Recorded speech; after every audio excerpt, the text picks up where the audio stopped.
really important reasons. I first shocked at you because you're all supposed to say, like, I can't believe she's using that model. But secondly, I show it for two reasons. There's really two important points that I need to point out to you. And that is the terminology, okay? Because if you know anything about autism, you may know that they stopped diagnosing people with Asperger's and pervasive development disorder not otherwise specified. I say this every training, but watch it, Trish. I know, it's a long term. But the reason why I share it, because you still need to know the term. Yeah. Because these words follow people's medical history, their education history. Yeah.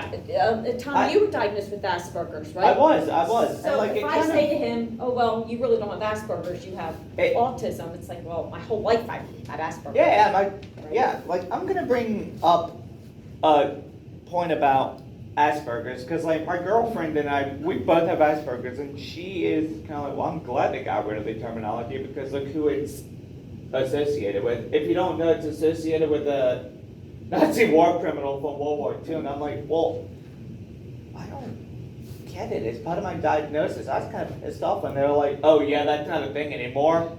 Well, so because it's what I identify with. I was just going to say, you identify that way, and it's going to be in their medical history and their education history. So that's the point. I'm just making that point. So the second point I want to bring up, and Tom alluded to Eric. So just if you were to ask me, Eric would probably be, when he was diagnosed when he was little, I think they did it to soften the blow. They said he had PDD-NOS, like rather than tell me he had autism. So I'm like, oh, only PDD-NOS. Well, the reality is he has autism, and he's quite impacted. So if you were to ask me, can Eric dress himself? And I would tell you, well, he's a 30-year-old man. I'm really proud of him. Of course he can.